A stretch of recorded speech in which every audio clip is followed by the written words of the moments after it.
So guys अभी हम बात करेंगे विप्रो लिमिटेड के बारे में। आपको विप्रो के बारे में पता होगा कि ये निफ्टी 50 की कंपनी है। ठीक है, तो सबसे पहले इसकी मार्केट कैप के बारे में बात कर लेते हैं। तो इसकी मार्केट कैप आप देखोगे तो 2,09,000 करोड़ है। ठीक है, एज ये निफ्टी 50 की कंपनी है तो इसकी जो मार्केट कैप है वो तो आपको पता है कि हाई ही होगी। ऑलराइट, और इसका जो करंट प्राइस है वो आपको दिख रहा होगा 381 रुपये, क्योंकि मैं इसको आज रिकॉर्ड कर रहा हूँ। और जो इसकी बुक वैल्यू है वो है 142 रुपये। ठीक है, तो अभी इसको अगर हम इसके करंट प्राइस से कंपेयर करते हैं तो जो इसका करंट प्राइस है वो इसकी बुक वैल्यू से ज़्यादा है, लेकिन इतना ज़्यादा भी नहीं है। इसका price to book value ratio अगर हम चेक करेंगे तो लगभग लगभग 2 या 3 के अराउंड में ही आएगा। ऑलराइट, और उसके बाद हम इसकी जो प्रॉफिट ग्रोथ देखते हैं तो -7%, जो कि थोड़ा सा गिरा हुआ है। और इसकी जो सेल्स ग्रोथ देखते हैं तो पॉजिटिव हमें दिखती है 14%। रिटर्न ऑन इक्विटीज़ की देखते हैं तो 15% है लगभग लगभग, जो कि काफ़ी अच्छी है।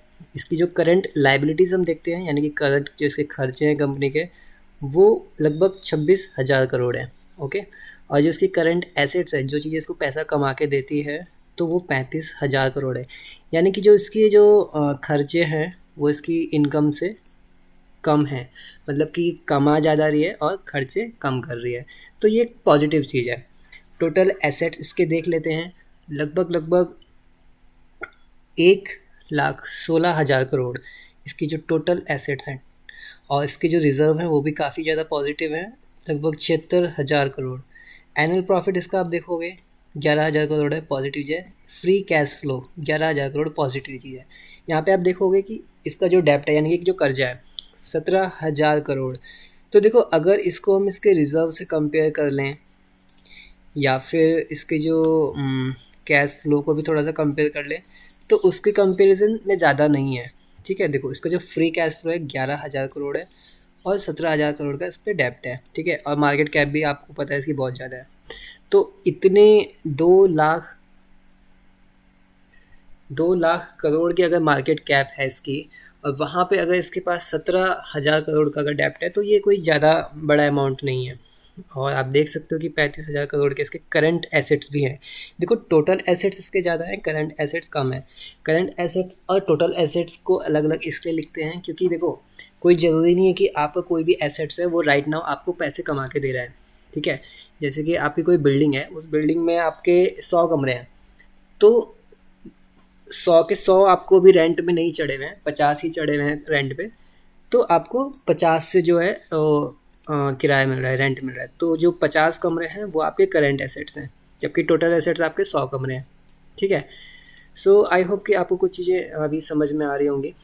तो उसके बाद चलते हैं नेक्स्ट स्टेप पे, इसकी डिविडेंड यील्ड की। डिविडेंड यील्ड इसका काफ़ी अच्छा है, मतलब काफ़ी अच्छा तो नहीं है, क्योंकि इस स्टॉक का प्राइस भी ग्रोथ होता रहता है प्लस डिविडेंड भी देती है ये कंपनी। ठीक है, तो उसके हिसाब से 1.5% बढ़िया है, क्योंकि आपको डिविडेंड रिटर्न भी मिलते रहेंगे प्लस कंपनी का प्राइस भी ग्रोथ होता रहेगा धीरे धीरे। ठीक है, तो कंपनी बढ़िया है उस नज़रिए से।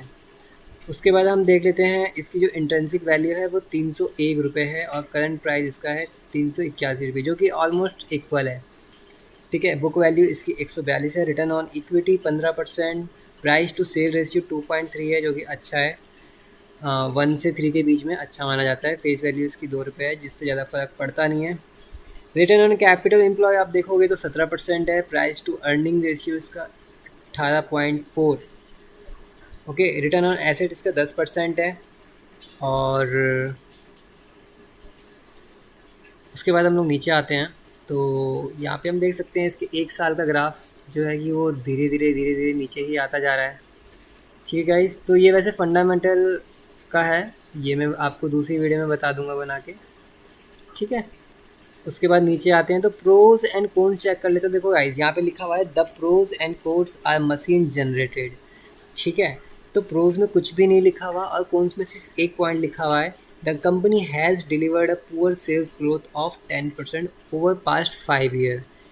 ठीक है गाइस, क्योंकि आपको पता है कि एक बहुत बड़े बुल मार्केट के साथ एक बियर मार्केट भी आता है छोटा सा। अगर हम खाली विप्रो की बात करें तो इसका जो प्राइस है ना, काफ़ी टाइम से एकदम से बढ़ते जा रहा, फिर थोड़ा सा गाइस देखो करेक्शन तो आता ही है।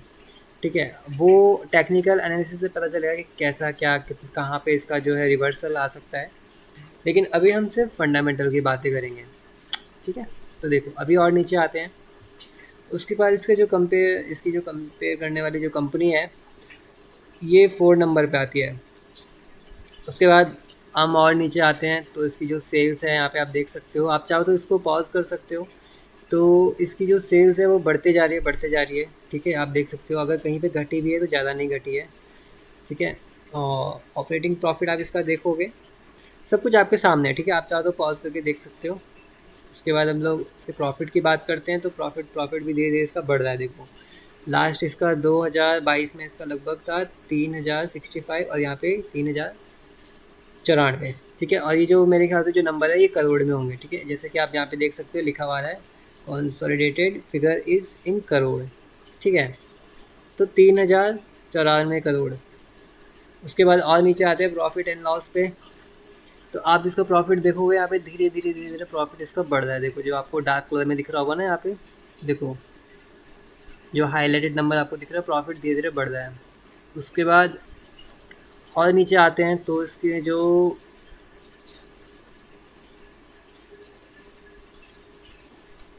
देखो डेप्टर डेज यानी कि जो कर्जा होता है ना, जब भी इनका जो कहीं से पैसा आने वाला होता है वो कितनी देर में आने वाला है, तो देखो वो दिन घट रहे हैं। ठीक है, जो कि एक अच्छी बात मानी जाती है, पॉजिटिव चीज़ मानी जाती है।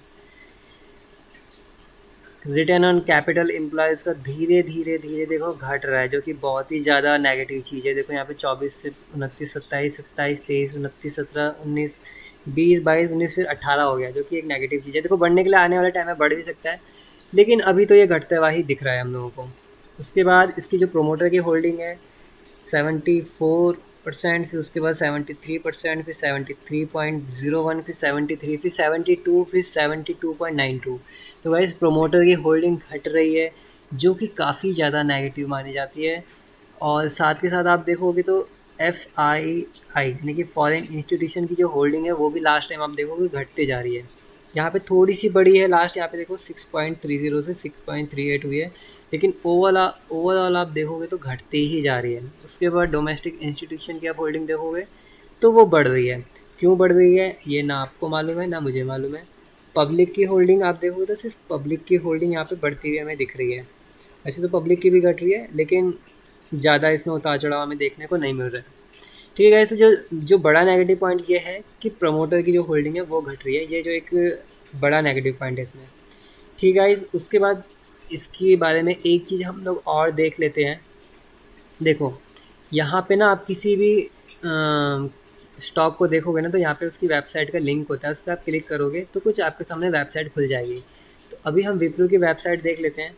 देखो गाइज ये निफ्टी 50 की वेबसाइट है, मतलब ये जो कंपनी है ये निफ्टी 50 में लिस्टेड है, यानी कि इंडिया की टॉप 50 कंपनी में ये गिनी जाती है विप्रो। तो इसकी वेबसाइट तो जाहिर सी बात है कि अच्छी मानी जाएगी, लेकिन मैं आपको सिर्फ ये बताना चाह रहा हूँ कि अगर किसी आप रैंडम किसी भी स्टॉक को देख रहे हो या फिर किसी भी पेनी स्टॉक को देख रहे हो, किसी भी मतलब रैंडमली किसी अगर स्टॉक को आप देख रहे हो, तो उसकी वेबसाइट देखना जो इंपॉर्टेंट होता है। उससे आपको थोड़ा बहुत आइडिया लग जाता है कि कंपनी कैसी है, क्या है, आपको उसके स्टॉक खरीदने चाहिए नहीं खरीदने चाहिए, लॉन्ग टर्म पे किस तरीके से रिटर्न दे सकती है, मतलब एक आइडिया लग जाएगा आपको कि आपको उसके स्टॉक खरीदने चाहिए या नहीं खरीदने चाहिए, कंपनी किस तरीके से काम कर रही है, कंपनी बढ़िया रिटर्न दे रही है कि नहीं, उसका बिज़नेस आपको समझ में आएगा। तो ये चीज़ होती है, आपको बेनिफिट मिलता है आपको उसकी वेबसाइट देखने से। ठीक है गाइस, कोई क्वेश्चन है तो आप मुझे कमेंट कर दो, मैं और भी वीडियोज़ आपके लिए लाता रहूँगा। किसी पर्टिकुलर स्टॉक का फंडामेंटल एनालिसिस करना है तो वो भी मुझे बता दो, और अगर आप टेक्निकल एनालिसिस चाहते हो तो वो भी मैं आपको बहुत जल्द बना के वीडियो दे दूँगा। ठीक है गाइस, आई होप कि आपको वीडियो अच्छी लगी हो। मिलता हूँ मैं आपसे ऐसे ही दूसरी वीडियो में, तब तक के लिए बाय बाय।